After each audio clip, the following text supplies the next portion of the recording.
Ang gabing pumasok siya sa kwarto ko at hindi na lumabas. DJ Max, bago ko sabihin kung paano ako sinalakay ng best friend ko sa loob ng sarili kong kwarto, oo, sa mismong higaan ko, sa ilalim ng parehong kumot na aming pinagsaluhan. Kailangan kong itanong, alam mo ba yung pakiramdam na parang may sumabog na bomba sa dibdib mo? Pero sa halip na takot, ang naramdaman mo ay isang kakaibang kasiyahang hindi mo kayang ipaliwanag? Ako, DJ Max, naranasan ko yun. At hindi lang isang beses, paulit-ulit, gabi-gabi. Hanggang sa hindi na namin mabilang kung ilang ulit na ba kaming nagkasala sa mata ng Diyos. 5 taon na ang nakalipas. Ako ay 24 na taong gulang noon. Isang binatang guro na ngayon sa aming bayan sa Sibulan, Negros Oriental. Pero bago pa man ako tumayo sa harapan ng aking mga estudyante, ako ay isang nalilitong binata na hindi alam kung ano ang tawag sa apoy na kumakalaban sa kanyang katawan tuwing kasama ang kanyang matalik na kaibigan. Ang sabi ng mga nakakatanda, ang init ay para lamang sa magkasintahang babae at lalaki. Ang sabi nila, ang paghipo sa kapwa mo lalaki ay isang kasalanang susunog sa iyo sa impyerno. Pero paano kung ang init na iyon ang tanging nagparamdam sa iyong buhay ka? Paano kung ang taong dapat mong layuan ay siya palang nagpaparamdam sa iyong kumpleto ka? Oo, DJ Max. Ako si Philip at ang kwentong ito ay hindi tungkol sa simpleng pagpasok sa kwarto. Ito ay kwento ng 2 binata. Ako at ang best friend kong si Oliver, na nagkagapusan sa isa't isa sa gitna ng dilim, pawis at mga gabing puno ng tanong na hanggang ngayon ay hindi pa rin namin lubusang masagot. Si Oliver ay 25 taong gulang noon. Isang taong mas matanda sa akin. Matipuno, mabango. Yung tipong kahit pawisan siya ay gusto mo pa ring amuyin. May mga kamay siyang magaspang dahil sa pag-aayos ng mga makina. Pero marunong humawak ng sobrang lambot. DJ Max, yung tipong isang haplos pa lang ay para kang natutunaw na kandila sa tabi ng apoy. Pero hindi sa gabi nagsimula ang lahat. Hindi rin sa ilalim ng bituin o sa may dalampasigan. Nagsimula ang lahat sa isang mahinang katok sa pintuan ng aking kwarto. Handa ka na ba, DJ Max? Ito ang totoong kwento kung paano ako pinasok ng best friend ko sa kwarto at kung paano niya tuluyang sinakop ang buong pagkatao ko. 3:00 ng hapon, DJ Max. Ang araw ay nasa tuktok. Pero sa loob ng bahay ng lola ko sa Sibulan ay tahimik at presko dahil sa mga bentilador. Bagong panganak ang aking tiya, kaya sinamahan ng lola ko ang tiya ko sa ospital. Walang tao sa bahay. Kaming 2 lang ni Oliver. Pre, matutulog muna ako saglit ha? Sabi ko sa kanya. Nakahiga siya sa lumang sofa sa sala. nagse-cellphone. Pero tumingin siya sa akin ng may ngisi. Gilang, ako manonood lang muna ng TV. Pero huwag kang masyadong magtatagal ha. Gusto ko nang maglaro ng basketball sa plaza mamaya. Pumasok ako sa aking kwarto. Maliit lang ang kwarto ko. Isang kama, isang lumang aparador, at isang bintanang may kurtinang kupas na. Hinubad ko ang aking sando at shorts at nagbihis ng pambahay na maong na shorts at puting t-shirt. Hindi ako makatulog kaagad, DJ Max. May kung anong kate sa aking dibdib.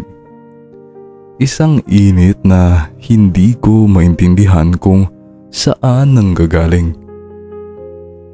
Humiga ako sa kama. Pumikit.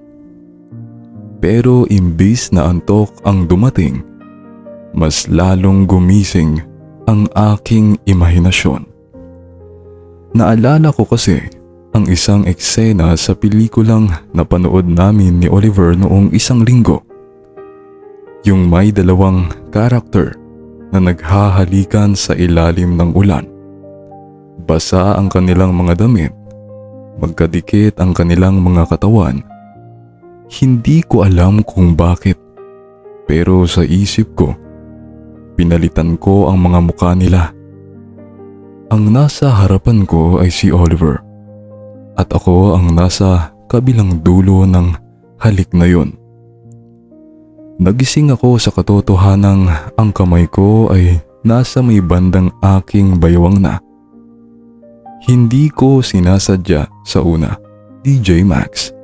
Pero habang tumatagal, hindi ko na napigilan. Pumikit ako. Hinayaan ko ang aking kamay na maglakbay sa aking balat. Una sa aking dibdib. Pagkatapos ay pababa. Halos tumihaya ako sa sarap ng ginagawa ko. Sumandal ako sa ulunan ng kama. Nakapikit, nakanganga. Parang nasa ibang mundo. Ang unang kate. Ang unang haplos, ang unang mabilis na paghinga na sinubukan kong patayin pero lalong lumakas. Hindi ko narinig na bumukas ang pinto ng aking kwarto. Hindi ko alam na nakapasok si Oliver. Basta isang saglit, narinig ko ang mahina niyang bulong mula sa may pintuan. Philip, anong ginagawa mo? Nagulat ako, DJ Max. Grabe, para akong binuhusan ng malamig na tubig sa gitna ng apoy. Muntik pa akong mahulog sa kama. Dali-dali kong hinila ang kumot upang takpan ang aking sarili. Namula ang buo kong muka. Hindi ko alam kung sa hiya o sa init na biglang naglaho at pinalitan ng takot. Nakatayo si Oliver sa may pintuan. Nakabukas ang bibig. Ang mga mata ay nakatitig sa kamay ko na bahagya ko pang naipit sa ilalim ng kumot. Hindi siya umimik. Hindi rin ako nakaimik. Sa loob ng ilang segundo, magkatinginan lang kami. Ang ingay ng bentilador, ang tunog ng TV mula sa sala, at ang tibok ng puso naming dalawa na parang sabay na sa sabog. Oliver, kumato ka naman sa susunod. Nauutal kong sabi. Sabay talikod sa kanya dahil sa sobrang hiya. Pero imbis na umalis, narinig ko ang pinto na dahang-dahang sumara. At pumasok siya sa loob. Hindi na siya nagtanong. Hindi na siya nagpaalam. Lumapit siya sa kama At bago ko pa man masabi ang susunod kong sasabihin, naramdaman ko na ang bigat ng kanyang katawan sa tabi ko. Hinawakan niya ang aking kamay. Ang kamay na kanina ay nasa aking alaga. Dahan-dahan niyang iminulat ang aking palad. At pinagmasdan ito na parang mayroong mahiwagang bagay doon. Gusto mo yun, oh? Bulong niya. Hindi galit ang boses niya. Hindi rin ito nangungutya. Malambing, malalim. Yung tipong boses na magpapalamig ng iyong likod kahit mainit ang paligid. Hindi ako sumagot. Hindi ko alam ang sasabihin ko. Philip, hindi ka nag-iisa. Dagdag niya. At sa mga salitang iyon, parang may nabasag sa loob ko. Yung pader na itinayo ko sa pagitan ng takot at pagnanasa, bigla na lamang gumuho. Hinawakan niya ang aking baba. Marahan niya itong inangat upang magkatinginan kami. Ang kaniyang mga mata ay malabo, pero hindi sa antok. May apoy doon, DJ Max. Isang apoy na katulad ng nadarama ko. Pwede ba? Tanong niya. At sa tanong na iyon, hindi na ako natakot. Tumango ako. At sa pagkakataong iyon, hindi na siya tumigil. Hindi ko na ilalarawan ang bawat galaw, DJ Max. Pero sasabihin ko sa iyo na ang nangyari sa gabing iyon ay nagbago sa aming dalawa. Una niyang ang aking t-shirt. Dahan-dahan. Marahan. Yung tipong parang binubuksan niya ang isang regalong matagal na niyang hinihintay. At ako naman ay nagpatianod. Hinayaan ko siyang gawin ang lahat. Ang kanyang mga labi ay naglalakbay mula sa aking leeg, pababa sa aking dibdib, hanggang sa aking tiyan. Bawat ay parang apoy na tumatakbo sa aking balat. Napapikit ako, napasinghap, napahawak sa kanyang buhok na kulay kastanyo. Oliver, halos hindi ko na mabigkas ang pangalan niya. Shh! Bulong niya. Walang makakarinig sa atin. Ako lang. Ikaw lang. Tayo lang. At doon, sa maliit kong kwarto, sa lumang kama na may lumalagotok na springs, ginawa namin ang isang bagay na hindi ko lubos na maunawaan. Magkayakap kaming bumagsak sa kama. Siya ang nasa ibabaw. Ako ang nasa ilalim. Parehong pawis at nanginginig sa halo-halong takot at kasiyahan. Hindi namin alam ang tawag doon. Hindi namin alam na may mga lalaking gumagawa noon. Akala namin kami lang ang nag-iisip ng ganoong bagay. Kaya lalo kaming natakot. Matapos ang gabing iyon, pareho kaming tahimik. Hindi kami nag-uusap. Hindi kami nagkatinginan. Bumangon siya. Hinubad ang kanyang pangitaas na basang-basa pa rin ng pawis at humiga sa tabi ko. Huwag mong sabihin kahit kanino. Sabi niya. Hindi ko sasabihin. Sagot ko. Pero ano ba ito, Oliver? Ano ba tayo? Hindi siya sumagot. Sa halip, hinawakan niya ang aking kamay sa ilalim ng kumot at doon kami natulog. Magkayakap na parang walang nangyari. Pero may nangyari, DJ Max. At sa mga susunod na gabi, uulit pa ito. Maraming beses. Hindi na namin napigilan ang aming mga sarili, DJ Max. Ang unang gabing iyon ay parang nagbukas ng pintuan na hindi na namin kayang isara muli. Sa mga sumunod na linggo, tuwing gabi, kapag tulog na ang lola ko at ang aking mga kapatid, kami ay nagkikita sa aking kwarto. May kakaibang senyas kami. 2 katok sa pinto, sabay bulong ng "Psst." Ibig sabihin yan ay nandito na siya. At ako naman ay magbubukas ng pinto na naka-boxer shorts lang. Minsan ay wala na talagang damit. Gabi-gabi naming ginawa ang lahat ng posisyon na kaya naming isipin. Hindi ko na ilalarawan ng detalyado, DJ Max.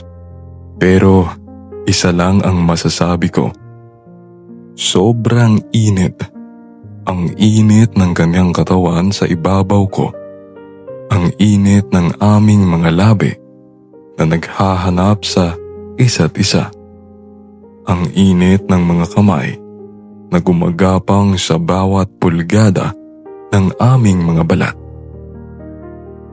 Halos maligo kami sa pawis tuwing matapos, DJ Max.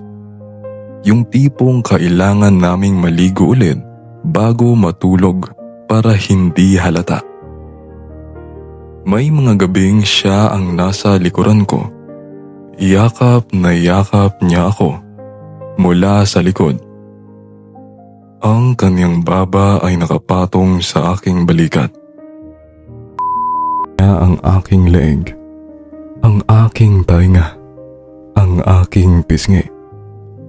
At ako naman ay napapapikit, napapanganga.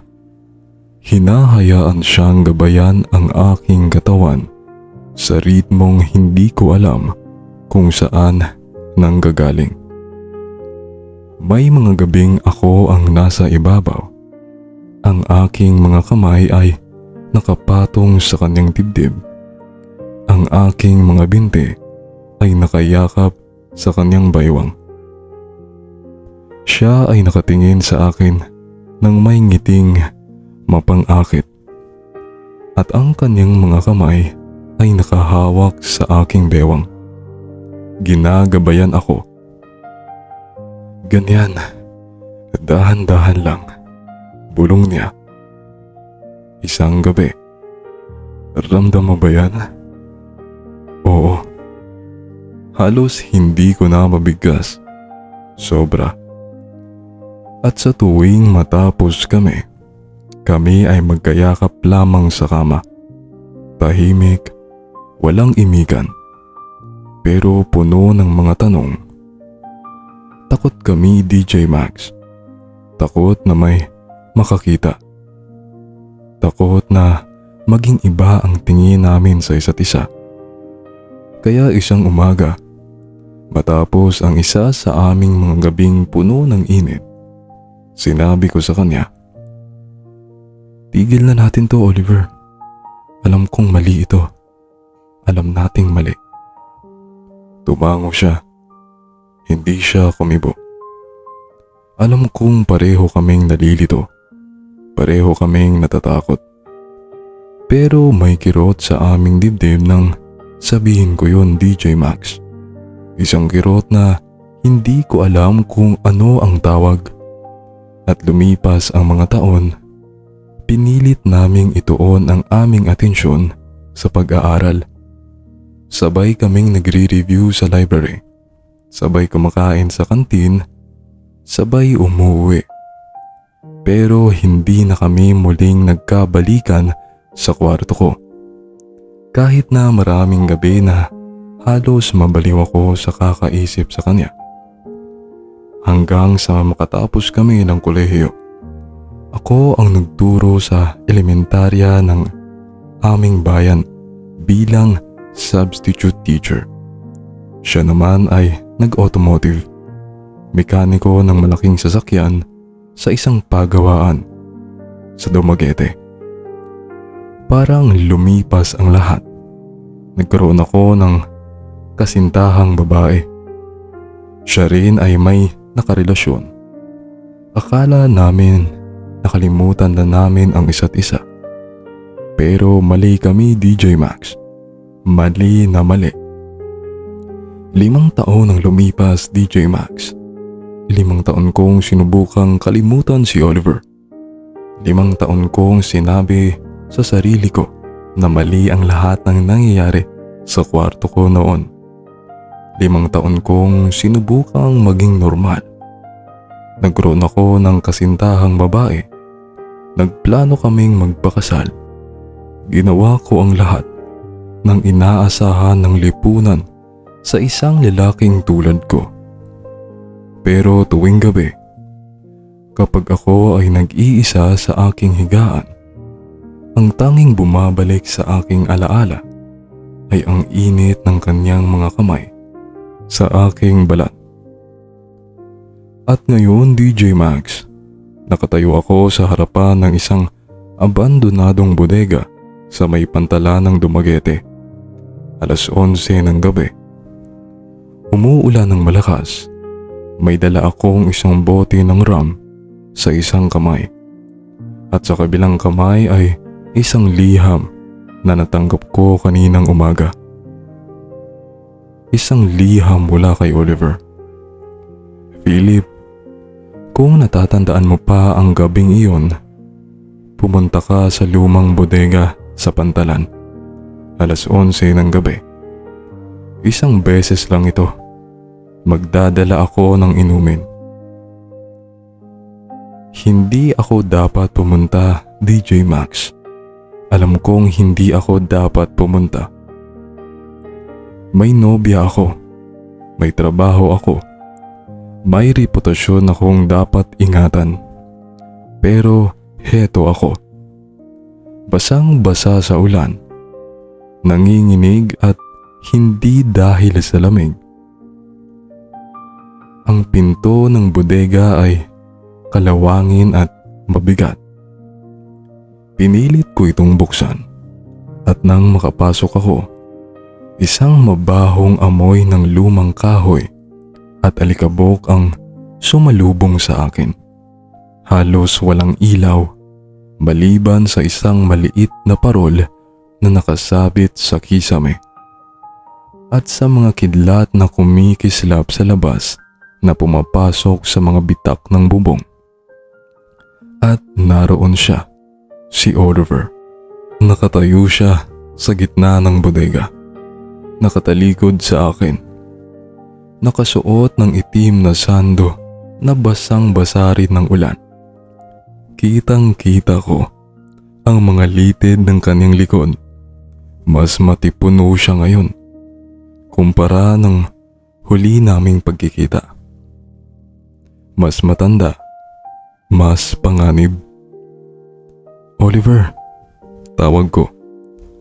Dahan-dahan siyang lumingon.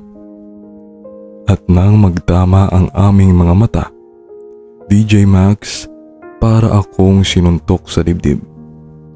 Iba ang kanyang tingin ngayon. Hindi na ito yung tingin ng isang nalilitong binata tulad ko. Ito ay tingin ng isang lalaking alam na alam ang gusto niya. At alam na nakuha na niya ako bago pa man ako pumasok sa pintong iyon. Pumasok ka, sabi niya. Ang boses ay malalim, paos, basang-basa din ng uhaw sa alak. At sa akin, anong gusto mo, Oliver? Bakit mo ako pinapunta rito? Tanong ko. Sinubukan kong maging matigas pero nanginginig ang boses ko, DJ Max. Alam kong narinig niya iyon. Hindi siya sumagot agad. Lumapit siya sa maliit na mesa sa gilid. May nakalagay na 2 baso at isang bote ng tequila. Umupo ka, sabi niya. Uminom muna tayo. 2 oras kaming nag-inuman sa loob ng abandonadong bodega, DJ Max. Walang ibang tao, walang ilaw, maliban sa parol at kidlat. Tanging ang tunog ng ulan sa bubong. Ang aming mga tawa na pilit na masaya pero may halong kaba. At ang mga salitang hindi namin masabi noong mga nakaraang taon. May nobya ka na raw? Sabi niya sa gitna ng inuman. Tinititigan niya ang kanyang baso habang sinasabi iyon. Oo, sagot ko. Magpapakasal na kami sa susunod na taon. Tumango siya. Walang emosyon sa muka. Pero nakita ko ang kanyang kamay. Ang kamay na humawak sa akin noon. Ay napalakas ang paghawak sa kanyang baso. Halos mabasag na. Masaya ka ba? Tanong niya. Hindi ako sumagot. At doon na nagsimula ang lahat, DJ Max. Masaya ka ba, Philip? Ulit niya. Mas malakas na ngayon. Hindi na tanong para na itong hamon. Oliver, huwag mo nang balikan ang nakaraan. Sino nagsabing nakaraan ang balikan ko? Putol niya sa akin. Tumayo siya. Lumapit sa akin. Ang kanyang mga mata ay hindi na umiiwas. Nakatitig siya sa akin na parang ako ang tanging tao sa mundo. Bumuhos muli ang malakas na ulan sa labas. Pumutok ang isang kidlat. Nagsimula na nagliwanag ang buong bodega. At sa liwanag na iyon, nakita ko ang kanyang muka. Hindi na ito muka ng kaibigan ko. Ito ay muka ng isang lalaking handang sirain ang lahat.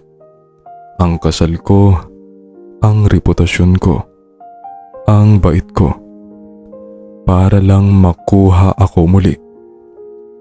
Huwag mong sabihing hindi mo naisip ako sa loob ng 5 taon. Bulong niya. Napakalapit na niya sa akin ngayon. Amoy ko na ang kanyang hiningang may halong tequila. Ang kanyang pabango na natatakpan na ng pawis at ulan. Oliver, may nobya ako. Hindi ko tinanong ang nobya mo. Tinatanong kita. At sa sandaling iyon, DJ Max, may sumabog sa loob ko. Hindi ko alam kung ang tequila ba ang dahilan o ang 5 taon kong pagtatago. O ang paraan ng pagtitig niya sa akin na parang ako ang tanging sagot sa lahat ng tanong niya sa buhay. Pero hinawakan ko siya. Oo, DJ Max. Ako na ang unang gumalaw. Hinawakan ko ang kanyang muka, ang magaspang niyang pisngi, ang kanyang bagong balbas na hindi pa ganun kakapal, at hinalikan ko siya. Ang unang halik na iyon, DJ Max, ay parang nagbukas ng baha. 5 taon kong itinago ang lahat. Ang pagnanasa, ang takot, ang pangungulila. At sa loob ng abandonadong bodega na iyon, habang ang ulan ay bumubuhos sa labas at kami ay napapaligiran ng alikabok at lumang kahoy, hinayaan ko nang bumagsak ang lahat ng pader na aking itinayo. Si Oliver ang unang kumalas sa halik. Tumingin siya sa akin. Pareho kaming hingal. Walang makakakita sa atin dito. Bulog niya. Walang makakarinig. Walang makakaalam.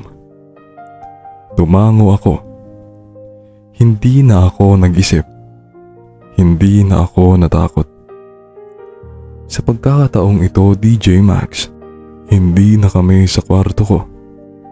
Hindi na kami sa likod ng bahay o sa tabi ng kulungan ng baboy. Sa pagkakataong ito, kami ay nasa isang abandonadong bodega.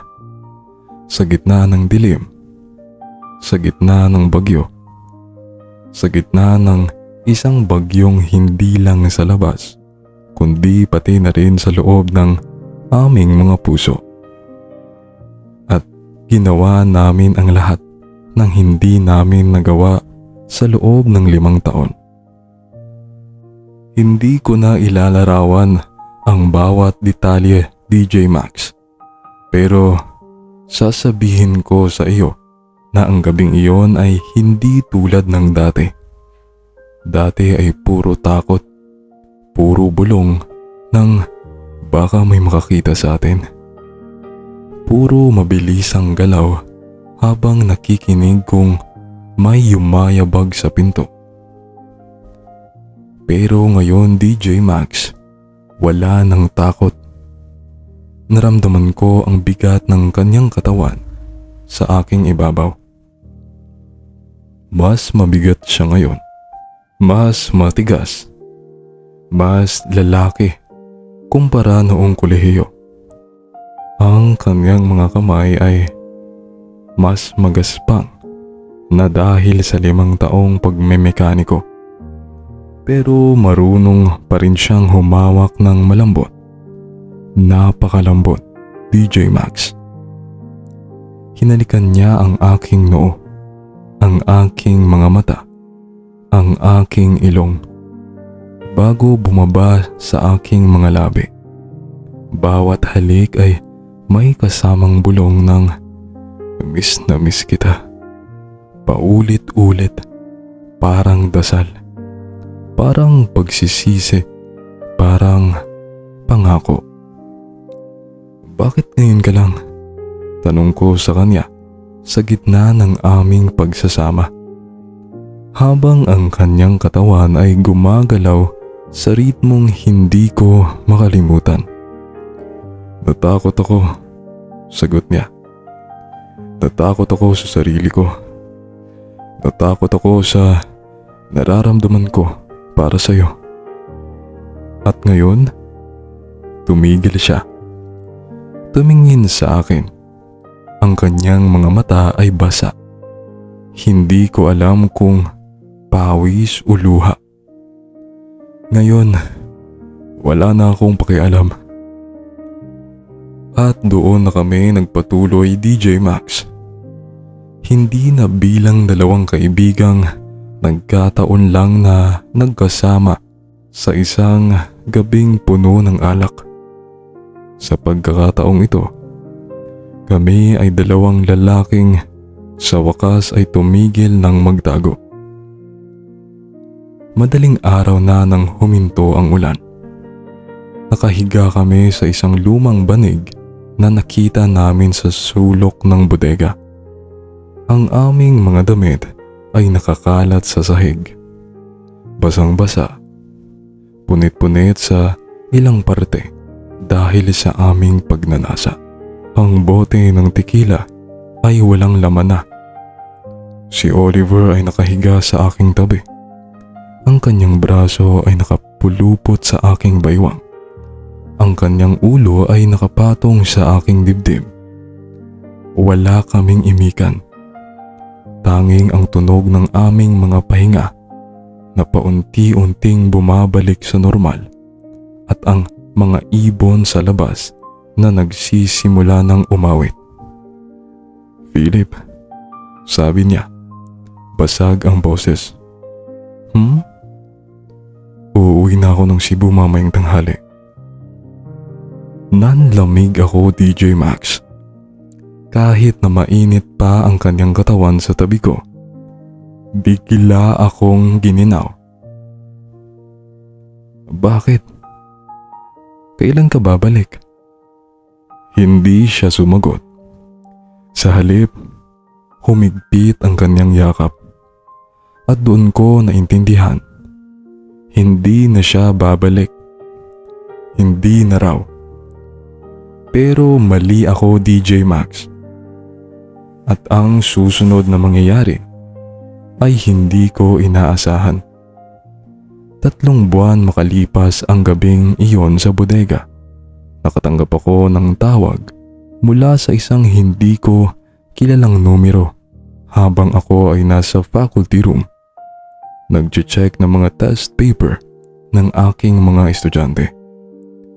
Philip, sabi ng boses sa kabilang linya. Pamilyar, malalim. Si Oliver. Oliver? Anong... Huwag ka munang magsalita. Pumunta ka sa bahay natin. Bahay natin? Oo, bahay natin. Binaba niya ang tawag.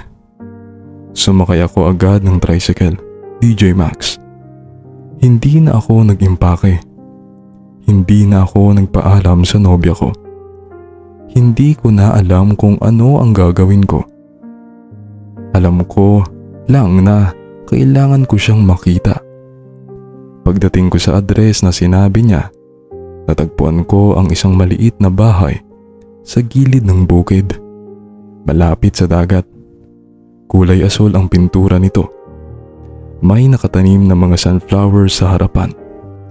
At nakatayo si Oliver sa pintuan.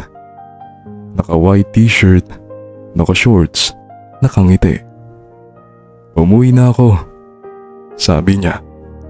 At hindi na ako babalik ng Cebu. Pero sabi mo, sinabi ko yon dahil natakot pa rin ako noon. Putol niya. Pero sa loob ng 3 buwan na yon, Philip, hindi ako nakatulog ng maayos. Hindi ako kumain ng maayos. Dahil sa tuwing pumipikit ako, ikaw ang nakikita ko. Tumulo ang luha ko, DJ Max. At ang nobya ko, alam ko na, nakipaghiwalay ka na sa kanya kagabi. Tumigil ako. Paano mo nalaman? Ngumiti siya. Sunduin mo na lang ako. Hindi na ako nagtanong pa. Ngayon, DJ Max, kami ay nakatira na sa maliit na bahay na iyon. Si Oliver ay nagbukas ng sarili niyang automotive shop sa bayan. Oliver's Auto Repair ang pangalan. Ako naman ay patuloy na nagtuturo sa eskwelahan. Pero lumipat na ako sa ibang distrito kung saan walang nakakakilala sa amin.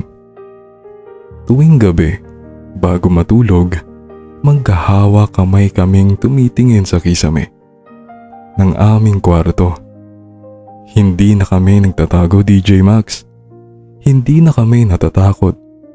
At tuwing naaalala namin ang abandonadong bodega na iyon, ang ulan, ang tekila, ang kidlat, ang alikabok, napapangiti na lamang kami.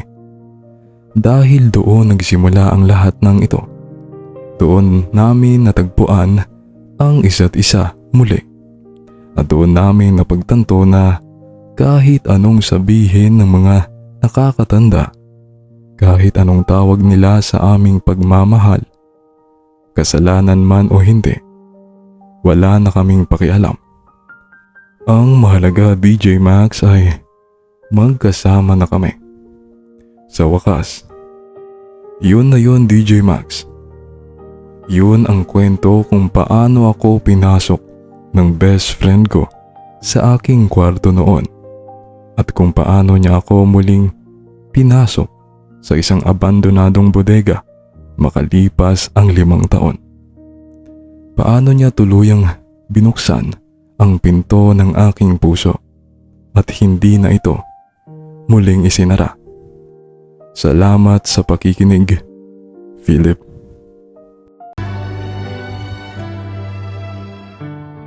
Pag ako'y binibiro mo, ang lahat ng yan sa akin totoo. Mga titig mo ay tumutunaw sa puso ko.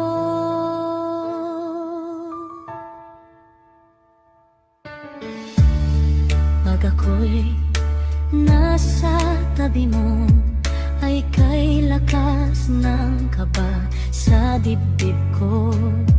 Ang hiling ko lang sana'y malaman ng puso ko'y sawa na sa biruan. Bakit di na lang totohanin ang lahat? Ang kailangan ko'y paglingap, dahil habang tumatagal ay lalo kong natututunang magmahal. Baka masaktan lang. Pag ako'y nasa tabi mo, ay kay lakas ng kaba sa dibdib ko. Ang hiling ko lang sana'y malaman ng puso ko'y sawa na sa biruan. Bakit di na lang totohanin ang lahat? Ang kailangan ko'y paglingap, dahil habang tumatagal ay lalo kong natututunang magmahal. Baka masaktan lang. Umaasa sa'yo ang puso't damdamin, pangarap ko ay mapansin. Bakit di na lang totohanin ang lahat?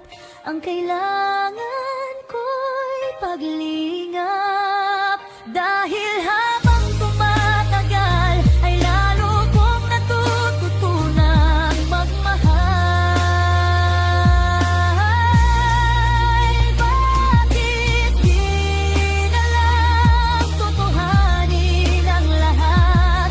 Ang kailangan ko'y paglingap, dahil habang tumatagal ay lalo kong natututunang magmahal. Baka masaktan lang.